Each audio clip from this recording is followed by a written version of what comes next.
سلطان صلاح الدین ایوبی کے دور کے ایمان افروز واقعات۔ قاہرہ سے 1.5 میل دور، جہاں ایک طرف ریت کے ٹیلے اور باقی ہر طرف صحرا ریت کے سمندر کی مانند افق تک پھیلا ہوا تھا، انسانوں کے سمندر تلے دب گیا تھا۔ یہ لاکھوں انسانوں کا ہجوم تھا۔ ان میں شتر سوار بھی تھے اور گھوڑ سوار بھی۔ بہت سے لوگ گدھوں پر بھی سوار تھے۔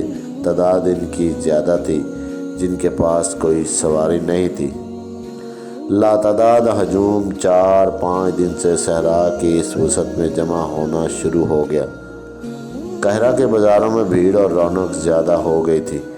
سرائیں بھر گئی تھی۔ یہ لوگ دور دور سے اس سرکاری منادی پر آئے تھے کہ 6-7 روز بعد قاہرہ کے مضافاتی ریگستان میں مصر کی فوج گھوڑ سواری، شتر سواری، دوڑتے گھوڑوں اور اونٹوں سے تیر اندازی اور بہت سی جنگی کمالات کا مظاہرہ کرے گی۔ منادی میں یہ بھی اعلان کیا گیا تھا کہ غیر فوجی لوگ بھی ان مظاہروں میں جس کسی کو چاہیں تیغ زنی، کشتی، دوڑتے گھوڑوں کی لڑائی اور تیر اندازی وغیرہ کے لیے للکار کر مقابلہ کر سکتے ہیں۔ یہ منادی سلطان صلاح الدین ایوبی نے کرائی تھی۔ اس کے 2 مقاصد تھے۔ ایک یہ کہ لوگوں کو فوج میں بھرتی ہونے کی ترغیب ملے، اور دوسرا یہ کہ جو لوگ ابھی تک سلطان کو فوجی لحاظ سے کمزور سمجھتے ہیں، ان کے شکوک رفع ہو جائیں۔ سلطان ایوبی کو جب یہ اطلاعیں ملنے لگیں کہ لوگ 6 روز پہلے ہی تماشا گاہ میں جمع ہونا شروع ہو گئے ہیں تو وہ بہت خوش ہوا۔ علی بن سفیان پریشان سا نظر آتا تھا۔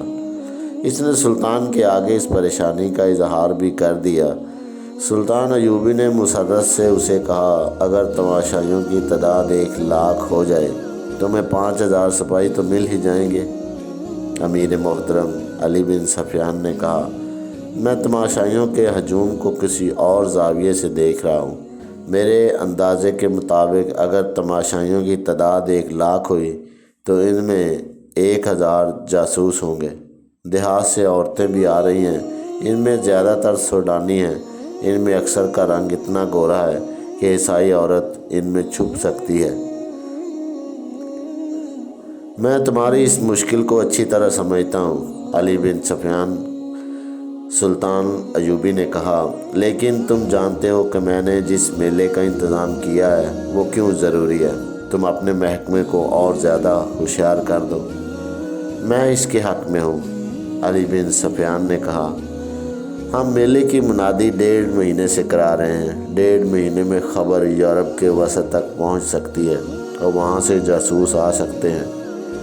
مجھے یقین کی حد تک شک ہے کہ تماشائیوں کے ساتھ صلیبیوں کے جاسوس میلے میں آ گئے ہیں۔ قاہرہ میں اس وقت عارضی لڑکیاں عارضی طور پر نہیں، مستقل طور پر فروخت ہو رہی ہیں۔ سلطان سمجھ سکتے ہیں کہ ان کی خریدار معمولی حیثیت کے لوگ نہیں ہو سکتے۔ ان خریداروں میں قاہرہ کے تاجر، ہماری انتظامیہ اور فوج کے سربراہ اور نامی گرامی گردہ فروش شامل ہیں۔ بکنے والی لڑکیوں میں صلیبیوں کی جاسوس لڑکیاں ہو سکتی ہیں اور یقیناً ہوں گی۔ سلطان ایوبی ان اطلاعوں سے پریشان نہ ہوا۔ بحیرہ روم میں صلیبیوں کو شکست دیے تقریباً 1 سال گزر گیا تھا۔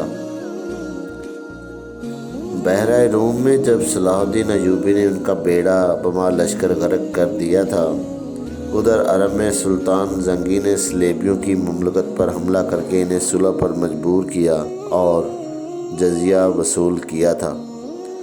سلطان ایوبی کو اطمینان تھا کہ ادھر سلطان زنگی سلطنت اسلامیہ کی پاسبانی کر رہا ہے، پھر بھی وہ فوج تیار کر رہا تھا تاکہ صلیبیوں سے فلسطین لیا جائے اور عرب کی سرزمین کو کفار سے پاک کیا جائے۔ اس کے ساتھ ہی وہ مصر کا دفاع مضبوط کرنا چاہتا تھا۔ بیک وقت حملے اور دفاع کے لیے بے شمار فوج کی ضرورت تھی۔ میلے سے 1 روز پہلے علی بن سفیان سلطان کو جاسوسوں کے خطرے سے آگاہ کر رہا تھا۔ اس نے کہا، امیر محترم، مجھے جاسوسوں کا کوئی ڈر نہیں۔ دراصل خطرہ اپنے کلمہ گو بھائیوں سے ہے۔ جو کفار کے اس زمین دوز حملے کو کامیاب بناتے ہیں۔ اگر ان کا ایمان مضبوط ہو تو جاسوسوں کا پورا لشکر بھی کامیاب نہیں ہو سکتا۔ میلے کے تماشائیوں میں جو ناچنے والی لڑکیاں نظر آ رہی ہیں وہ صلیبیوں کا جال ہیں، تاہم میرا گروہ دن رات مصروف ہے۔ اپنے آدمیوں سے یہ کہہ دو کہ کسی جاسوس کو جان سے نہ ماریں۔ سلطان ایوبی نے کہا، زندہ پکڑو۔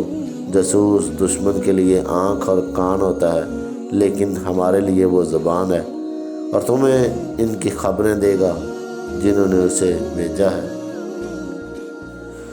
میلے کی صبح طلوع ہوئی اور وہ میدان بہت ہی وسیع تھا، جس کے تین اطراف تماشائیوں کا ہجوم تھا۔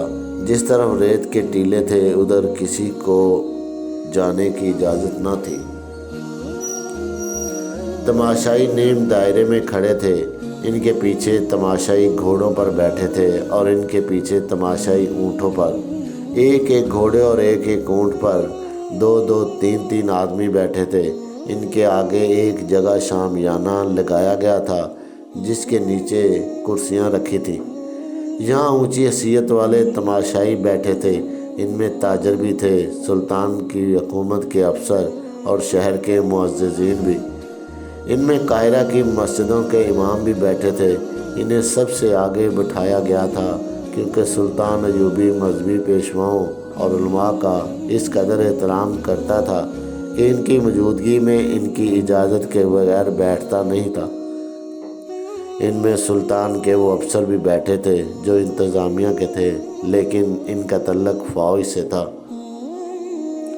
سلطان نے خاص طور پر یہ کہا تھا کہ ان زعماء میں بیٹھ کر ان کے ساتھ دوستی پیدا کریں۔ ان میں خادم الدین البرق بھی تھا۔ علی بن سفیان کے بعد یہ دوسرا آدمی تھا جو سلطان ایوبی کے خفیہ منصوبوں، مملکت اور فوج کے ہر راز سے واقف تھا۔ اس کا کام ہی ایسا تھا اور اس کا عہدہ سالار جتنا تھا۔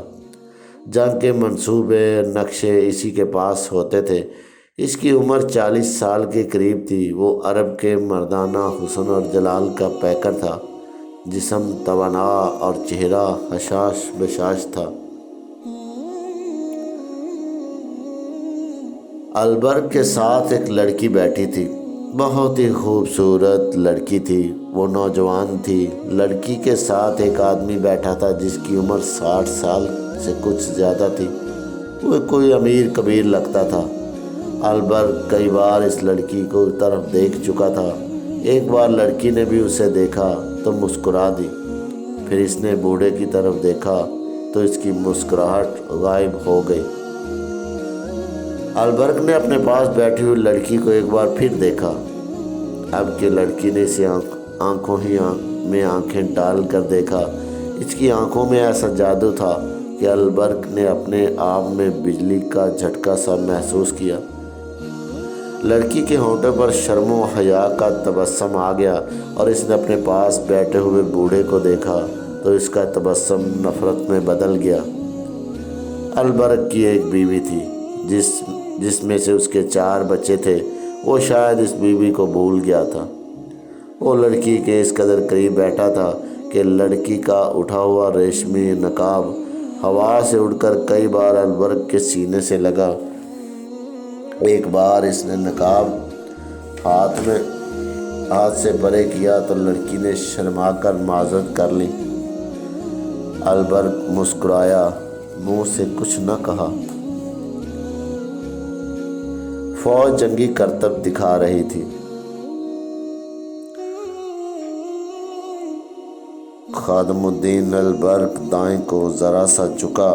اس کے منہ اور لڑکی کے سر کے درمیان 2-3 انچ کا فاصلہ رہ گیا تھا۔ لڑکی نے اسے دیکھا۔ البرق مسکرایا۔ لڑکی شرما گئی۔ بوڑھے نے دونوں کو دیکھا۔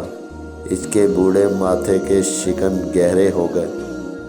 اچانک ٹیلوں کے پیچھے سے ہانڈیوں کی طرح کے مٹی کے وہ برتن جو گھوڑا گاڑیوں پر لدے ہوئے تھے اوپر کو جاتے، آگے آتے اور میدان میں گرتے نظر آئے۔ برتن ٹوٹتے تھے تو تیل اچھل کر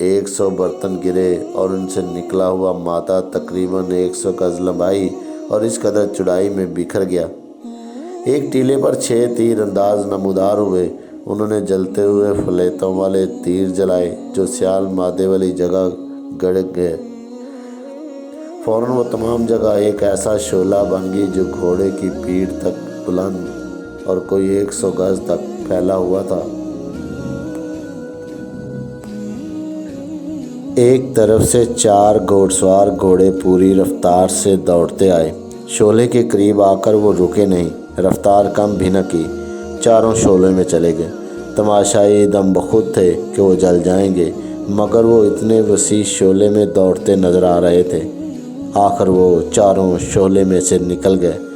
تماشائیوں نے داد و تحسین کا وہ شور بلند کیا کہ آسمان پھٹنے لگا۔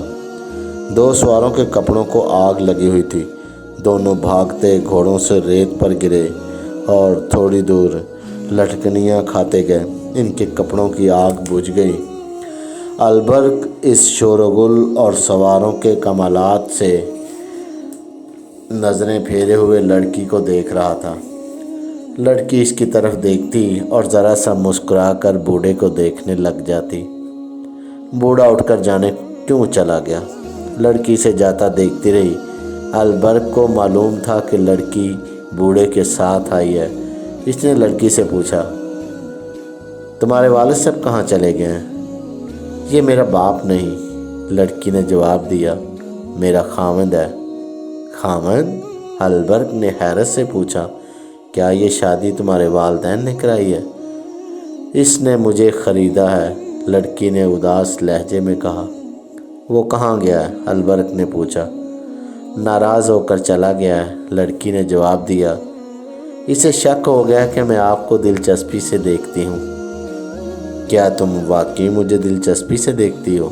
البرق نے رومانی انداز سے پوچھا۔ لڑکی کے ہونٹوں پر شرمیلی سی مسکراہٹ آ گئی۔ دھیمی سی آواز میں بولی، میں اس بوڑھے سے تنگ آ گئی ہوں۔ اگر کسی نے مجھے اس سے نجات نہ دلائی تو میں خودکشی کر لوں گی۔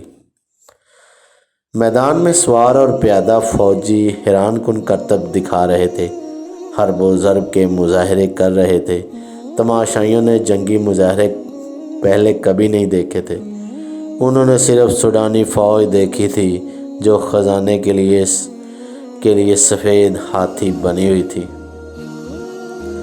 خادم الدین البرق جو سلطان ایوبی کی جنگی مشاورتی محکمے کا سربراہ اور رازدان تھا، سلطان کی ہدایات اور میلے کے شور و گل سے بالکل ہی لا تعلق ہو گیا تھا۔